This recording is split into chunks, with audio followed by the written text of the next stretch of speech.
국가는 말한다. 국민연금은 국민의 노후를 책임지는 제도라고. 하지만 이 말은 약속이 아니라 지키지 못할 거짓말이다.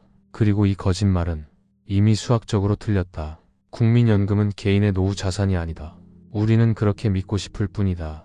실제로 국민연금 기금은 환율 방어, 공공임대주택 사업, 국채 인수 같은 국가 정책에 활용되고 있다. 이건 음모가 아니라 공식 자료에 나와 있는 사실이다. 하지만 굳이 이런 활용을 하지 않더라도 국민연금은 이미 구조적으로 지속 불가능하다. 왜냐하면 인구 구조 때문이다. 정부가 직접 발표한 재정 추계에 따르면 현 제도가 유지될 경우 국민연금 기금은 2055년 전후 완전 고갈이 예상된다. 적자는 2041년부터 시작된다. 이 수치에는 출산율 추가 하락도, 경제 성장 둔화도, 정치적 포퓰리즘도 충분히 반영되지 않았다. 현실은 이보다 더 빠를 가능성이 높다. 그럼 피해자는 누구일까? 2030 세대? 미래 세대? 나는 다르게 본다. 가장 큰 사기 피해자는 국가의 약속을 철석같이 믿고 자신의 노후를 국가 정책에 위탁한 현재의 5060 세대일 가능성이 높다. 이미 은퇴했거나 곧 은퇴할 세대들이다. 그들은 믿는다. 연금은 깎이지 않을 거라고. 화폐 가치는 어느 정도 유지될 거라고. 국가는 끝까지 책임질 거라고. 하지만 그들 자신도 정부도 이 시스템이 지속 불가능하다는 걸 이미 알고 있다. 그래서 나온 해법이 소위 말하는 연금개혁이다. 더 내고 더 늦게 받고 일부는 더 받는다. 이건 개혁이 아니다. 붕괴를 더 가속화할 뿐이다. 왜 이런 선택을 할까? 나 때만 아니면 돼. 그땐 정부가 나서서 어떻게든 되겠지. 인구 다수를 차지한 윗세대의 표, 정치인의 계산과 군중 심리가 만난 결과다. 익숙하다. 놀랍지도 않다. 그럼 정말 연금을 받는 세대는 괜찮을까? 숫자를 보자. 2024년 기준 국민연금 평균 수령액은 월 약 60만원, 20년 이상 가입해도 90에서 100만원, 40년을 꽉 채워도 120만원 수준이다. 이게 현실이다. 하지만 진짜 문제는 여기서 시작된다. 정부는 말한다. 물가 상승률은 연 2%라고. 하지만 우리가 느끼는 물가는 그렇지 않다. 왜냐하면 화폐 가치는 통계 마사지를 거하게 받은 소비자 물가 지수가 아니라 통화량 증가율 그 자체가 인플레이션이기 때문이다. 한국의 M2 통화량은 지난 20년 동안 연 평균 7에서 9%씩 증가했다. 이 기준으로 계산하면 지금 120만 원의 연금은 20년 뒤 실질 구매력이 30에서 40만 원 수준으로 떨어진다. 30년 뒤에는 사실상 생계가 불가능하다. 노동으로부터의 자유는커녕 생필품을 사기 위해 늙은 몸으로 다시 노동시장에 내몰린다. 이게 국가가 약속한 노후의 실체다. 현실적으로 연금만 믿는 사람은 드물다. 그래서 사례를 하나 가정해보자. 부채 없이 자가보유, 금융 순자산 약 5억 원. 은퇴 시점이니 넉넉하게 잡아. 전 재산 기준 상위 20%에 속하는 김 부장을 예시로 보자. 경제에도 관심이 많아.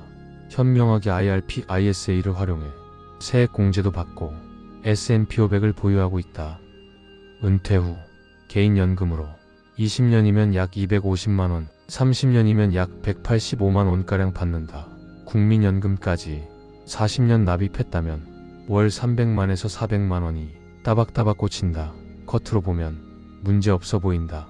하지만 위에서 언급한 실질 인플레이션만으로도 20년 후면 90만에서 120만원 수준으로 뚝 떨어진다. 이런 표현이 맞는지 모르겠지만 어쩌다 장수해버리면 어떡하나 걱정이 될 정도다. 이것도 긍정적으로 이 시스템이 유지된다는 가정이다. 가장 큰 리스크는 다른 곳에 있다. 모든 자산이 원화 기반 금융 시스템 위에 얹혀 있다는 사실이다. 많은 사람들이 말한다. 미국 주식은 달러 자산 아니냐? 아니다. 국내 증권사를 통해 보유한 미국 주식 ETF, 금 ETF는 해외 자산의 소유권이 아니다. 국내 기관이 발행한 증서일 뿐이다. 첩근권은 국가 시스템이 허용할 때만 유효하다. 국가 단위의 외환위기, 금융위기, 비상사태가 발생하면 개인의 첩근권은 언제든 제한될 수 있다. 이건 극단적인 상상이 아니다. 정부는 이미 환율 상승의 원인으로 서학계 및 기업의 환해지, 개인의 암호화폐 투자를 지목한다. 시스템의 실패를 국민의 선택 탓으로 돌리기 시작한 것이다. 이런 정부가 시스템 유지를 위해 자본 통제를 강화하지 않을 거라 믿는 게 오히려 순진하다. 하지만 아이러니하게도 규제가 강해질수록 사람들은 더 빠르게 이동한다. 원화에서 달러로, 달러에서 금으로, 그리고 비트코인으로. 자산은 항상 통제 덜 받는 곳으로 이동한다. 그리고 그 책임은 끝까지 정부를 신뢰한 사람들이 떠안는다. 그래서 답은 비트코인이다. 비트코인은 2100만 개로 공급이 고정되어 있고 누구의 허락도 필요 없고 국가 재정 상태와 무관하다. 이건 신념이 아니다. 수학이다. 무제한 발행되는 화폐와 공급이 고정된 자산 중 어떤 것이 구매력을 보존하는지는 이미 답이 나와 있다.